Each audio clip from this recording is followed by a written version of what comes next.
Today I'm going to be sharing with you 5 different Instant Pot hacks.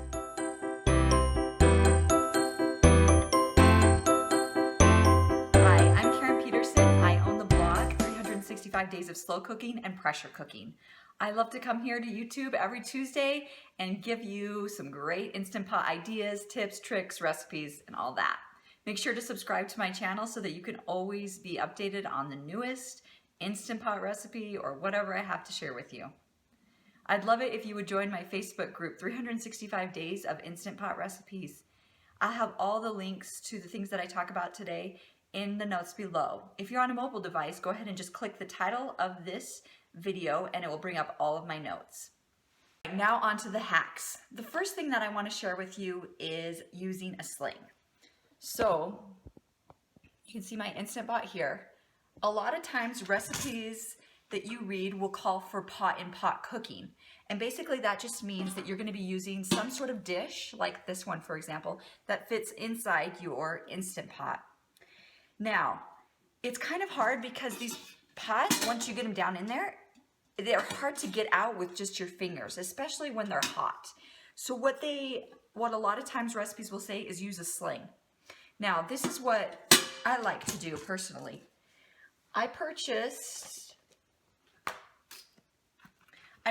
this silicone baking mat on Amazon, and then I cut it into thirds. So I just have one long piece here. Then when I have a recipe that calls for a pan, a pot-in-pot cooking, I just go ahead and use this as a sling. So I just put the pot or the pan on top of the silicone baking mat that I've cut, and I just go ahead and lower it into the pot. Perfect, right? And that way it's easy to get that hot pot out and not burn yourself, and just like that. So you can also use a long piece of foil for that. This just gets messy and I don't know, it's not as good, but if you're in a pinch, you can definitely use a long piece of foil. But I prefer the silicone baking mat, and I'll put a link to that in the notes below. The second hack that I want to share with you today is using one of these little binder clips. You can get these anywhere, office supplies, dollar store, wherever. And you might be wondering what you would use this for. Well, a lot of times when you're stirring or sauteing or browning the meat before you pressure cook, you're stirring and this inner pot just spins and spins and spins. It's hard to get traction to stir. And so what I like to do is use this binder clip, and I just clip this stainless steel pot that's inside to the outside piece of the Instant Pot. And then when you stir, this just stays put and it doesn't move around. So that's a really cheap Instant Pot hack for you. The third hack I want to share with you is how to get your pot to come to pressure a little bit quicker. We all know that the pot takes 10 minutes or so to come to pressure, but you can reduce that. And the way to do that is by heating up the pot first. So if I have a recipe that calls for like chopping an onion or whatever, I automatically go ahead and I turn the pot on to the saute button, which is usually right here. Anyway, what will happen is the pot starts heating up. And then while I'm chopping my onion or preparing my vegetables, that way the pot's starting to heat up and it will come to pressure quicker. The other thing that I like to do is if the recipe calls for any type of liquid or broth, then I go ahead and add that in first, and that water or broth can start heating up, and then the pot will come to pressure much quicker than if you just added in cold liquid to the pot. So go ahead and use the saute button to kind of preheat your pot so that it comes to pressure quicker. The fourth hack that I have for you today is anytime that a recipe calls for you to saute something, you're gonna wanna go ahead and heat the pot up using the saute button again. Let's say you're gonna saute an onion. At this point, you would not add in the oil and the onion. Even though it says on, you're gonna wait for this display to say hot.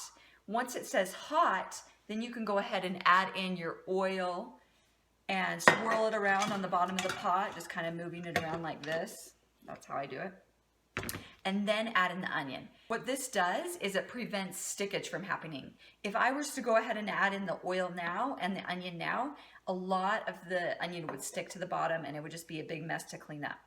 So go ahead and wait for the pot to say hot to add in oil or onion or whatever that you're cooking. Let's say you're browning ground beef. Just wait for the pot to heat up and say hot. And usually that just takes, I don't know, 3 or 4 minutes. So you can see here, that's what it's gonna look like when it is ready for you to add in your ingredients. The last hack I have for you today is how to get this thing clean. You can see the bottom gets really cloudy and dirty and just doesn't look shiny and new like it did when you first got it. So I'm going to show you how to get it shiny and new. So find this stuff at your store. It's in with the cleaning supplies by like the Comet and the Ajax, and it just works great. So I go ahead and just sprinkle a little bit in the bottom. It's called Barkeeper's Friend. And then just add in a little bit of water. I like to use these green scrubbies. I got these at the dollar store, like 4 in a package. And then you go ahead and just use a little elbow grease and just scrub that pot up. And it will be so shiny and so clean. After you're done scrubbing it, go ahead and wash it with normal dish soap. And then you can just go ahead and rinse it out and dry it out. I don't know if you can tell in this camera, but it is so much cleaner and it's shiny and it doesn't look cloudy anymore. So those were my 5 Instant Pot hacks that I wanted to share with you today. I have more hacks coming. They're brewing in this mind of mine. So I will go ahead and share those with you in a future video. But until then, thank you so much for joining me, and go ahead and subscribe to my channel and join our 365 Days of Instant Pot Recipes Facebook group.